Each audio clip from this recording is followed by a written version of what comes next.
ನಮಸ್ಕಾರ. ಎಲ್ಲ ಮಾಧ್ಯಮದವರಿಗೆ ಸ್ವಾಗತ. ನಿನ್ನೆ ರಾತ್ರಿವರೆಗೂ ಕೂಡ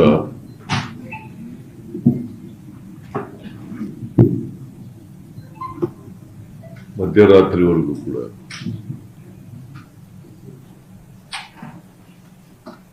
ಟಾಟಾ IPL ಮ್ಯಾಚ್ ಫೈನಲ್ ನಡೆದಿತ್ತು ಅಹಮದಾಬಾದ್ನಲ್ಲಿ.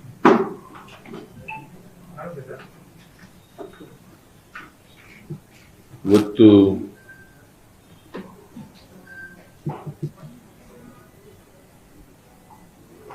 ಆ ವಿಜಯೋತ್ಸವ ಆಚರಣೆ ಮಾಡಲಿಕ್ಕೆ ಕ್ರಿಕೆಟ್ ಅಸೋಸಿಯೇಷನ್ ಅವರು ಕಾರ್ಯಕ್ರಮ ಹಮ್ಮಿಕೊಂಡಿದ್ದರು.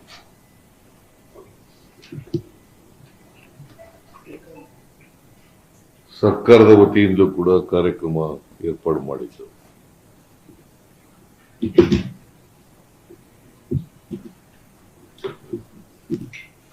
ಅಲ್ಲಿ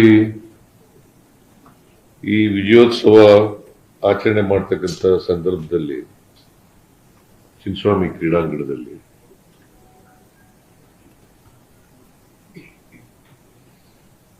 ಬಹಳ ದೊಡ್ಡ ದುರಂತ ನಡೆದಿದೆ.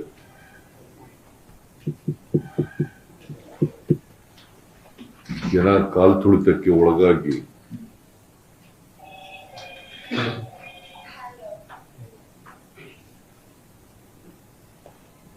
ಹನ್ನೊಂದು ಜನರು ಮೃತಪಟ್ಟಿದ್ದಾರೆ.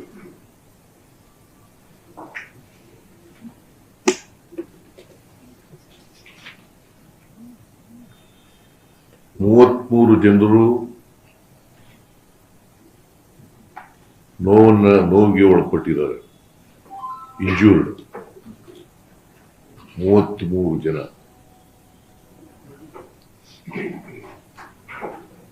ನಾನು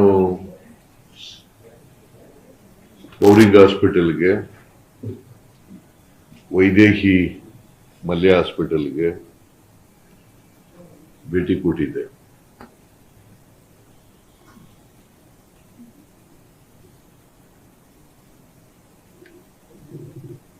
ಈ ಸಂಭ್ರಮ ಆಚರಣೆ ಮಾಡುವಾಗ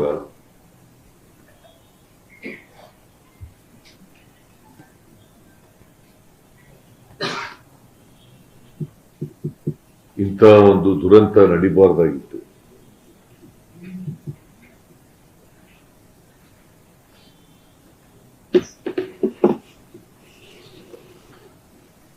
ಸರ್ಕಾರ ಇದಕ್ಕೋಸ್ಕರ ಬಹಳ ದುಃಖವನ್ನು ವ್ಯಕ್ತ ಮಾಡ್ತದೆ.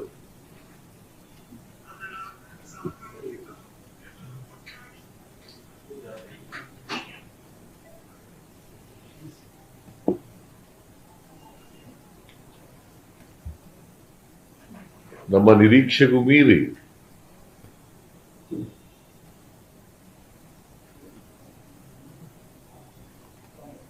ಜನ, ಅಭಿಮಾನಿಗಳು ಸೇರಿದ್ರು.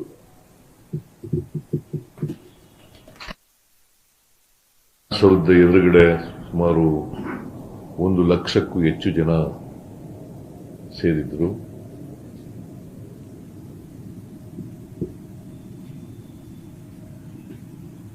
ವಿಧಾನಸೌಧದ ಮುಂದೆ ನಡೆದಂತ ಸಮಾರಂಭದಲ್ಲಿ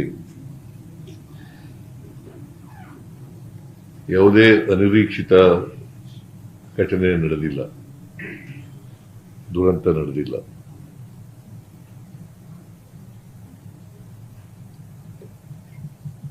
ಆದರೆ ಚಿನ್ನಸ್ವಾಮಿ ಸ್ಟೇಡಿಯಂನಲ್ಲಿ ಈ ದುರಂತ ಆಗಿದೆ. ಯಾರು ಕೂಡ ಇದನ್ನ ನಿರೀಕ್ಷೆ ಮಾಡಿರಲಿಲ್ಲ. ಕ್ರಿಕೆಟ್ ಅಸೋಸಿಯೇಷನ್ ಅವರು ನಿರೀಕ್ಷೆ ಮಾಡಿರಲಿಲ್ಲ, ನಾವು ಕೂಡ ನಿರೀಕ್ಷೆ ಮಾಡಿರಲಿಲ್ಲ. ಕಾರಣ ಯಾಕಪ್ಪ ಅಂತಂದ್ರೆ, ಕ್ರಿಕೆಟ್ ಸ್ಟೇಡಿಯಂನಲ್ಲಿ 35,000 ಜನ ಕೂತ್ಕೊಳ್ತಕ್ಕಂಥ ಆಸನ ಇರ್ತಕ್ಕಂಥದ್ದು.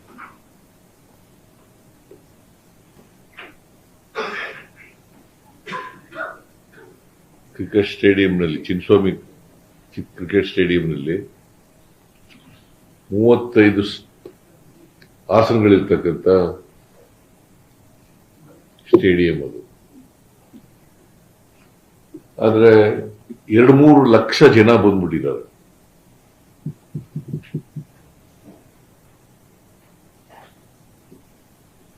ಎರಡು ಮೂರು ಲಕ್ಷ ಜನ ಬಂದಿದ್ದಾರೆ.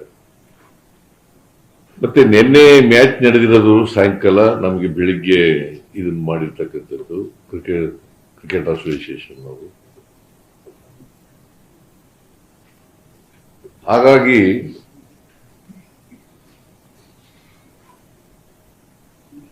ಯಾರು ಕೂಡ ನಿರೀಕ್ಷೆ ಮಾಡಿರಲಿಲ್ಲ.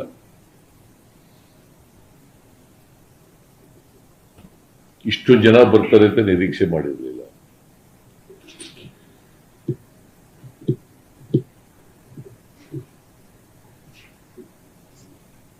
ಸ್ಟೇಡಿಯಂನಲ್ಲಿ ಎಷ್ಟು ಕೆಪಾಸಿಟಿ ಇದೆ ಅಷ್ಟು ಜನ ಬರಬಹುದು, ಅದಕ್ಕಿಂತ ಸ್ವಲ್ಪ ಜಾಸ್ತಿ ಜನ ಬರಬಹುದು ಅಂತ ನಿರೀಕ್ಷೆ ಇತ್ತು.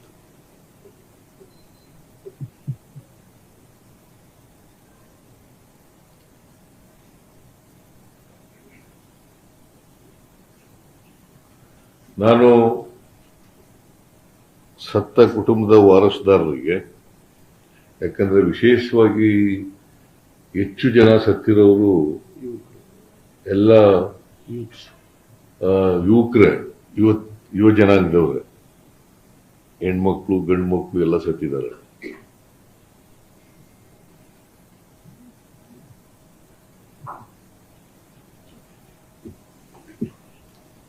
ಹೆಣ್ಮಕ್ಳು ಸತ್ತಿದ್ದಾರೆ, ಗಂಡು ಮಕ್ಕಳು ಸತ್ತಿದ್ದಾರೆ. ಅವರ ಕುಟುಂಬದ ವಾರಸುದಾರರಿಗೆ ಸರ್ಕಾರ 10 ಲಕ್ಷ ರೂಪಾಯಿಗಳನ್ನ ಪರಿಹಾರವಾಗಿ ಕೊಡ್ತೀವಿ.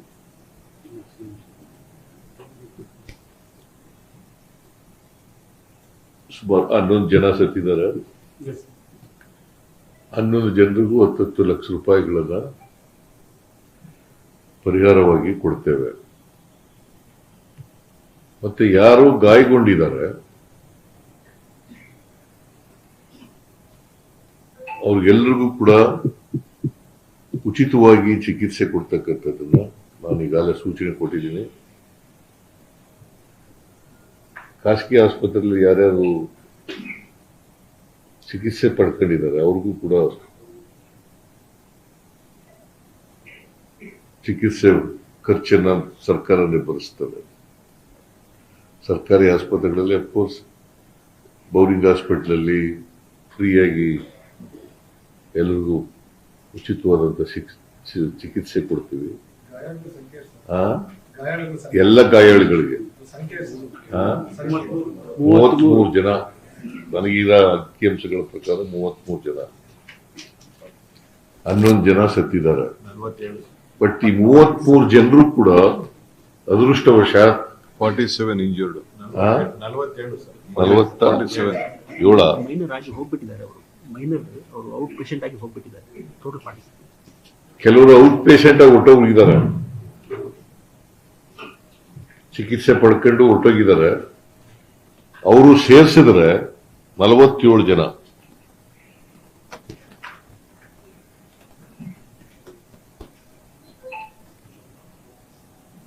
ಅವರೆಲ್ಲರೂ ಕೂಡ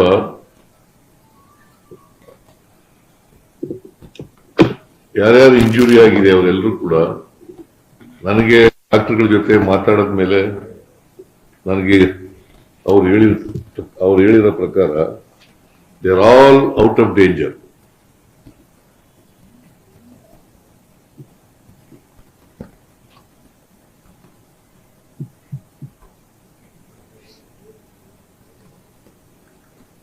ಯಾರು ಇಂಜರ್ಡ್ ಕ್ರಿಟಿಕಲ್ ಇಲ್ಲ ಅಂತ, ಕ್ರಿಟಿಕಲ್ ಯಾರು ಇಲ್ಲ ಇಂಜರ್ಡ್. ಆಮೇಲೆ ಅವ್ರಿಗೆ ಬೇರೆ ರೀತಿ ಎಲ್ಲ ಟ್ರಾನ್ಸ್ಪೋರ್ಟೇಷನ್ ಮತ್ತೆ ಊಟದ ವ್ಯವಸ್ಥೆ ಎಲ್ಲನೂ ಕೂಡ ಸರ್ಕಾರನೇ ಮಾಡಿಕೊಡ್ತದೆ.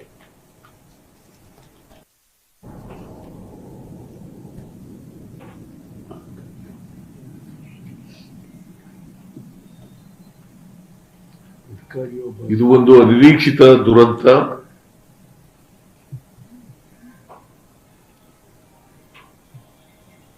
ಯಾರು ಈ ಕಾಲ್ ತುಳಿತದಲ್ಲಿ ಪ್ರಾಣ ಕಳ್ಕೊಂಡಿದ್ದಾರೆ ಅವರ ಆತ್ಮಕ್ಕೆ ಶಾಂತಿ ಸಿಗಲಿ ಅಂತೇಳಿ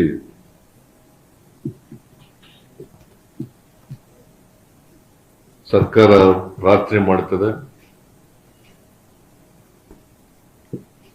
ಅವರ ಕುಟುಂಬ ವರ್ಗದವರಿಗೆ ಬಹಳ ಜನ ಯುವಕ ಯುವತಿಯರು,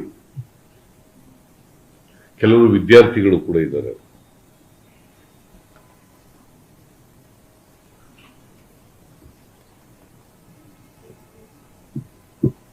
ಸೊ ಅವರು ವಾರಸುದಾರರಿಗೆ, ಅವರ ಪೋಷಕರಿಗೆ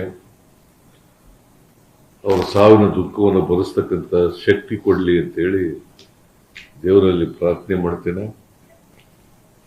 ಜೊತೆಗೆ ಒಂದು ಮ್ಯಾಜಿಸ್ಟ್ರಿಯಲ್ ಎನ್ಕ್ವೈರಿನೂ ಕೂಡ ಆರ್ಡರ್ ಮಾಡಿದ್ದೀನಿ.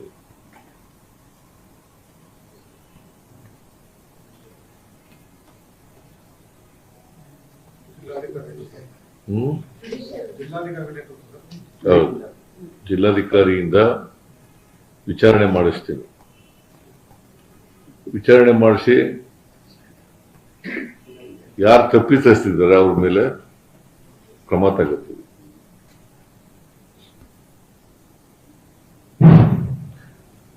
ನಾನು ಯಾಕೆ ಹೇಳ್ತಾ ಇದ್ದೀನಿ ಅಂದ್ರೆ ಇದು ಒಂದು ಅನಿರೀಕ್ಷಿತವಾದಂತ ಬೆಳವಣಿಗೆ. ಯಾರು ಕೂಡ ಇಷ್ಟೊಂದು ಜನ ಬರ್ತಾರೆ ಅಂತ ನಿರೀಕ್ಷೆ ಮಾಡಿರ್ಲಿಲ್ಲ. ಕ್ರಿಕೆಟ್ ಅಸೋಸಿಯೇಷನ್ ಅವರು ನಿರೀಕ್ಷೆ ಮಾಡಿರ್ಲಿಲ್ಲ, ನಾವು ನಿರೀಕ್ಷೆ ಮಾಡಿರ್ಲಿಲ್ಲ, ಯಾರು ಕೂಡ ನಿರೀಕ್ಷೆ ಮಾಡಿರಲಿಲ್ಲ. ಭದ್ರತಾ ವೈಫಲ್ಯ ಅಂತ ತಮಗೇನು ಅನ್ಸಲ್ಲ? ಘಟನೆಗೆ ಭದ್ರತಾ ವೈಫಲ್ಯ ಕಾರಣ ಅಂತ. ಏನ್ ಭದ್ರತೆ ವೈಫಲ್ಯ? ನೀನು ವಿರೋಧ ಪಕ್ಷದವ್ರ ತರ ಮಾತಾಡ್ತೀಯಲ್ಲ. ನೋಡಪ್ಪ, ಹೇಳ್ರಿ ಇಲ್ಲಿ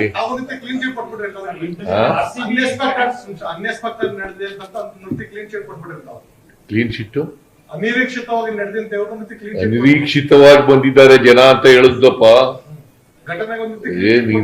ಸರಿ ಕೇಳಿಸ್ಕತೆ ಇಲ್ವಲ್ಲ? ಅನಿರೀಕ್ಷಿತವಾಗಿ ಜನ ಬಂದಿದ್ರು. Sir, including the cabinet minister from the central government are saying that the Congress government here is busy in photo op. They forgot to do their duty today is what the union ministers are also tweeting, sir. No. I do not want to play politics here in this case. BJP people are playing politics. I do not want to play politics.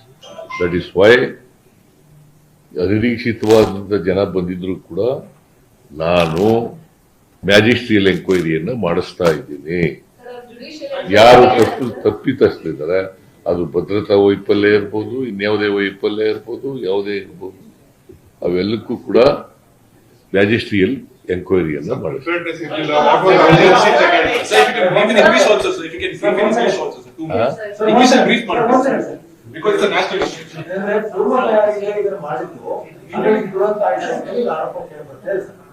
ಪೂರ್ವ ತಯಾರಿಯಿಂದ ಈ ಕಾರ್ಯಕ್ರಮದ ಆಯೋಜನೆ ಮಾಡಲಾಯಿತು, ಹಾಗಾಗಿ ದುರಂತ ಆಯಿತು ಅಂತ ಹೇಳಿ ಆರೋಪ ಸರ್ಕಾರದ ಆರೋಪ ಕೇಳಿಬರ್ತಾರೆ. ನಾನು I do not want to defend the incident, the tragedy so happened. I do not want to defend. I do not want to play politics in this. Our government is not going to play politics. See, let us see the outcome of the magisterial report. I will give 15 days time. Sir, is there preliminary information? What exactly happened during the stampede? So, what created the chaos? Which game did it happen? ಅಲ್ಲಿ ನಾನು ಈಗಾಗಲೇ ಹೇಳಿದೆ, there are very small gates. Yes. I hope that you have visited the cricket stadium. There are small gates. The people entered through the gates. They have broken the gates. They have broken the gates also. So stampede has taken place. Nobody has expected so much of crowd will come because the capacity of the stadium is only 35,000 people. only 35,000 seats are there. But 2 to 3 lakh people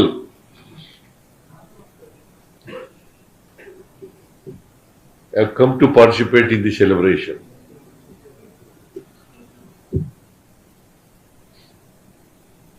So that is why, see, ಮೇಲ್ನೋಟಕ್ಕೆ ಹಂಗನ್ಸುತ್ತೆ, prima facie, it looks like that.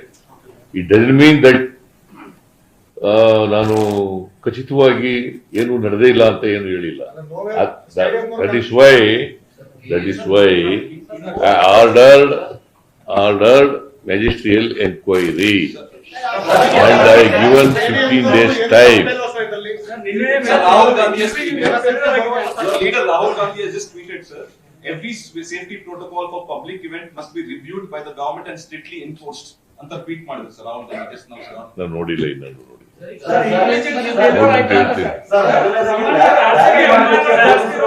ಒಬ್ರು ಮಾತಾಡ್ರಿ, ಮಾತಾಡ್ತಾ ಇದ್ದಾರೆ ತಾಳಪ್ಪ. Rally ಮಾಡಲಿಕ್ಕೆ ಪೊಲೀಸರು ಬೇಡ ಅಂತ ಹೇಳಿದ್ರು ಅನ್ನೋ ಕಾರಣಕ್ಕೆ ಮಾಡಲಿಲ್ಲ ಅನ್ನೋದು ಸರ್. ಅದೇ ರೀತಿ ಗ್ರ್ಯಾಂಡ್ ಸ್ಟೆಪ್ ಮೇಲೆ ಕೂಡ ಕಾರ್ಯಕ್ರಮ ಬೇಡ ಅಂತ ಪೊಲೀಸರು ಹೇಳಿದ್ರು. ಬೆಂಗಳೂರು ಸಿಟಿ ಕಮಿಷನರ್ ಅಲ್ಲಿ ಬೇಡ ಅನ್ನುವಂಥದ್ದನ್ನ ಹೇಳಿದ್ರು. ಯಾರು? ಬೆಂಗಳೂರು ಸಿಟಿ ಕಮಿಷನರ್ ಅವರು. ಇಲ್ಲ, ನಿಮ್ಗೆ ಯಾರು ಹೇಳಿದ್ರು? ಡಿ ಸಿ ಹೇಳಿದ್ರ ಹಂಗೆ ನಿಮ್ಗೆ? ಅಲ್ಲ, Mysuru D C, Bengaluru D C ಹೇಳಿದ್ರ ಹಂಗೆ ನಿಮ್ಗೆ? ಮತ್ತೆ ಯಾರು ಹೇಳಿದ್ರು? ಮತ್ತೆ ಯಾರು ಹೇಳಿದ್ರಿ? ಯಾರು ಹೇಳಿದ್ರಪ್ಪ ನಿಮ್ಗೆ? ನೀವು ಇನ್ಫಾರ್ಮೇಶನ್ ಎಲ್ಲಿಂದ ಬಂತಪ್ಪ? ಹಿರಿಯ ಯಾವ ಅಧಿಕಾರಿಗಳು ಕೂಡ ಹೇಳಿಲ್ಲ. ಇದು ಮಾಡ್ಬೇಕು. See, it is cricket association which arrange the programme ಅಲ್ವಾ? ನಮಗೇನು ಹೇಳಿಲ್ಲ ಅದನ್ನ. ನಾವು ಇಲ್ಲಿ ಅರಮನೆ ಅಲ್ಲಿ ಅಂತ ವಿಧಾನಸೌಧ ಮುಂದ್ಗಡೆ ಮಾಡಿದ್ದು, ಅಲ್ಲೇನಾರು ಆಗಿದ್ಯಾ?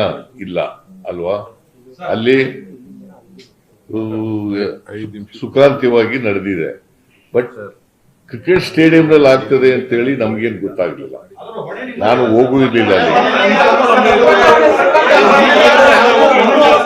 ಮಳೆ ಬರ್ಲಿಲ್ಲ, ಅಲ್ಲೂ ಸಮಸ್ಯೆ ಆಗೋದು. ನಮ್ಗೆ ತುಂಬಾ ಜನ ಕಲ್ಲು ಹೊಡ್ಸ್ಕೊಂಡ್ವಿ, ಚಪ್ಪಲ್ ತಗೊಂಡು ಕೂರಿದ್ದಾರೆ, ಎಲ್ಲ ತುಂಬಾ ಜನ ಎಲ್ಲ ಆಗಿದೆ. ಯಾರು?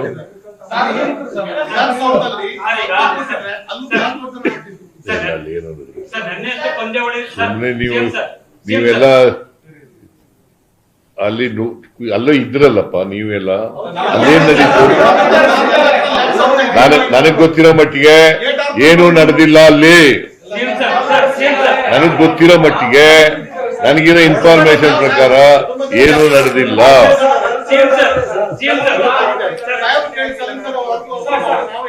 ನೋಡಪ್ಪ, ಈ ತರದವು ಅನೇಕ ಸ್ಟ್ಯಾಂಪೀಡ್ಗಳು ನಡೆದಿದ್ದಾವೆ. ನಾನು ನಡೆದಿಲ್ಲ ಅಂತಲ್ಲ, ಇಂಥವು ಬೇಕಾದಷ್ಟು ಕಡೆ ನಡೆದಿದ್ದಾವೆ. ಆದ್ರೆ ನಾನು ಎಲ್ಲನೂ ಈಗ ಡಿಫೆಂಡ್ ಮಾಡ್ಕೊಳಕ್ ಹೋಗಲ್ಲ. ಅಲ್ಲಿ ನಡೆದಿದ್ದಾವೆ, ಹಿಂದೆ ನಡೆದಿತ್ತು, ಇದರಲ್ಲಿ ಕುಂಭಮೇಳದಲ್ಲಿ ನಡೆದಿತ್ತು ಅಂತ ಹೇಳಿ ಇಲ್ಲಿ ಡಿಫೆಂಡ್ ಮಾಡ್ಕೊಳಕ್ ನಾನು ಹೋಗಿದ್ದೀನ? ಕುಂಭಮೇಳದಲ್ಲಿ ಎಷ್ಟು ಒಂದು 50-60 ಜನ ಸತ್ತಿದ್ರು. ಸ್ಟ್ಯಾಂಪೀಡ್. ಯಾರು? ಯಾರು? ನಾನು ಟೀಕೆ ಮಾಡಿದ್ದ? ನಾನ್ ಟೀಕೆ ಮಾಡಿದ್ನೇನ್ರಿ? ನಾನ್ ಟೀಕೆ ಮಾಡಿದ್ದ? ಯಾರು ಮಾಡಿದ್ದವರು? ಕಾಂಗ್ರೆಸ್ ನಿಂದ ಬೇರೆ. ನಾನ್ ಮಾಡಿದ್ನ? ನಾನ್ ಮಾಡಿದ್ದೇನ್ರಿ? ಸರ್ಕಾರದಿಂದ ಮಾಡಿಲ್ಲ, ಕರ್ನಾಟಕ ಸರ್ಕಾರ ಮಾಡಿ. ಎಷ್ಟು ಪಾಪ್ಯುಲರ್ ಇದೆ ಸರ್, ಸಿಕ್ಕಾಪಟ್ಟೆ ಪಾಪ್ಯುಲರ್ ಇದೆ. ರಾತ್ರಿ ಎಲ್ಲ ಅಷ್ಟು ಜನ ಎಲ್ಲ ಸೇರ್ಕೊಂಡು ಸೆಲೆಬ್ರೇಷನ್ ಮಾಡಿದ್ದಾರೆ. ಇಷ್ಟೊಂದೆಲ್ಲ ಇರ್ಬೇಕಾದ್ರೆ ಅರ್ಜೆನ್ಸಿ ಏನಿತ್ತು ಇವತ್ತೇ ಮಾಡೋದಕ್ಕೆ? ನೋಡಪ್ಪ, ಈಗ ನಾವು ಕರ್ದಿಲ್ರಿ, ನಾವು ಕರ್ದಿಲ್ಲ. ಕ್ರಿಕೆಟ್ ಅಸೋಸಿಯೇಷನ್ ಕೇಳಪ್ಪ, ಕೇಳ್ರಿ ಇಲ್ಲಿ. ಸುಮ್ನೆ ನೀವೇ ನಿಮ್ನೆ ಮಾತಾಡೋದ್ರ ಏನ್ ಪ್ರಯೋಜನ? ಹಿಂಗೂ ಮಾತಾಡ್ತೀರಿ, ಹಂಗೂ ಮಾತಾಡ್ತೀರಿ ನೀವು.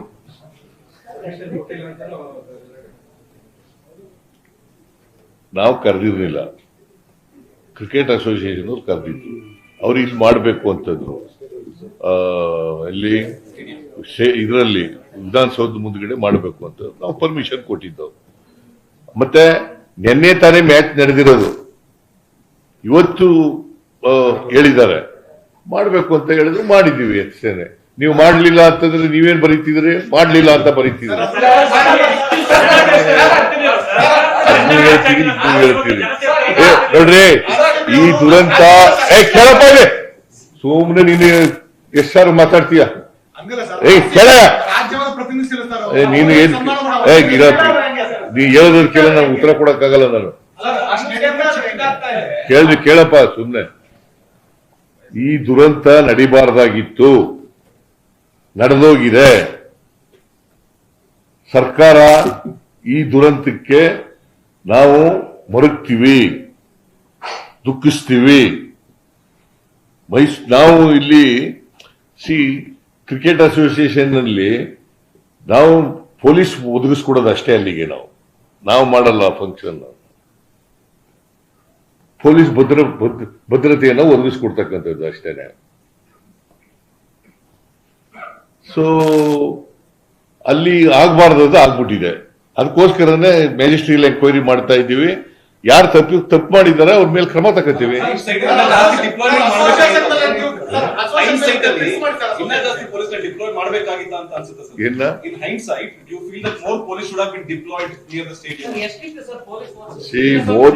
More police people, the entire police people available in Mysore city, they are deployed. Bangalore city police have been deployed. See, earlier also, the same police people were doing the security job. During the matches. This time also they were doing this security job. See, of course, it should not have been happened. This tragedy should not have been happened. We are with the sufferers, victims. Sir, stadium ಕೂಡ ಚಿಕ್ಕದಾಗಿದೆ. ಪ್ರತಿ ಬಾರಿ 1.5 ಲಕ್ಷ ಜನ match ಮಾಡಿದಾಗ ಬಂದೇ ಬರ್ತಾರೆ. ಪ್ರತಿ match ಮಾಡಿದಾಗ ಕೂಡ 1.5 ಲಕ್ಷ ಜನ ಬಂದೇ ಬರ್ತಾರೆ ಸರ್. ಅಲ್ಲಿ ಆ ಸ್ಟೇಡಿಯಂ ಏನೋ ಸ್ಥಳಾಂತರ ಮಾಡ್ತೀರಾ ಅಂತ ಸರ್? ಯಾವುದನ್ನ? ಚಿನ್ನಸ್ವಾಮಿ ಸ್ಟೇಡಿಯಂ ಪ್ರತಿ ಮ್ಯಾಚ್ಗೂ ಅಷ್ಟು ಜನ ಇದ್ದೇ ಇರ್ತಾರೆ. ಸ್ಟೇಡಿಯಂ ಚಿಕ್ಕದಿದೆ, ಆದಷ್ಟು ಜನ ಬಂದಿದ್ರು. ನೋಡಪ್ಪ, ಸರ್ಕಾರದ್ದು ಭದ್ರತೆ ಒದಗಿಸ್ಕೊಡ್ತಕ್ಕಂಥದ್ದು ಕೆಲಸ. ಮೇನೆ ಉಳಿದಂತ ಕೆಲಸ ಎಲ್ಲ ಕ್ರಿಕೆಟ್ ಅಸೋಸಿಯೇಷನ್ ಅವ್ರು ಮಾಡ್ತಕ್ಕಂಥದ್ದು. ನಾವು ಪೊಲೀಸ್ ಭದ್ರತೆಯನ್ನ ಒದಗಿಸ್ಕೊಡ್ತಕ್ಕಂಥದ್ದು. ಜನ ಎಷ್ಟು ಜನ ಇದ್ದಾರೆ ಅಷ್ಟು ಜನ ಬರ್ಬೇಕು. ಎಷ್ಟು ಜನ ಟಿಕೆಟ್ ಕೊಟ್ಟಿರ್ತಾರೆ ಅಷ್ಟು ಜನ ಬರ್ಬೇಕು. ಎಷ್ಟು ಜನ ಪಾಸ್ ಕೊಟ್ಟಿರ್ತಾರೆ ಅಷ್ಟು ಜನ ಬರ್ಬೇಕು. ಅದಕ್ಕಿಂತ ಜಾಸ್ತಿ ಜನ ಬಂದ್ರೆ ಏನ್ ಮಾಡ್ತೀಯಪ್ಪ?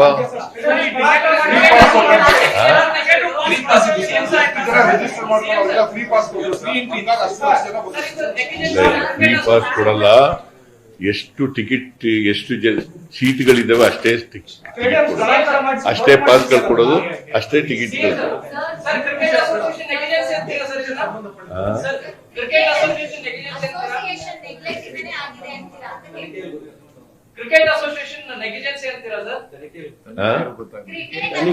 ನೋಡ, ಈಗ ಮ್ಯಾಜಿಸ್ಟ್ರೇಟ್ ಎಂಕ್ವೈರಿ ಮಾಡ್ತಾ ಇದೀವಲ್ಲ, ಅದು ಏನು ಬರ್ತದೆ ಅಂತ ಗೊತ್ತಾಗ್ಲಿ.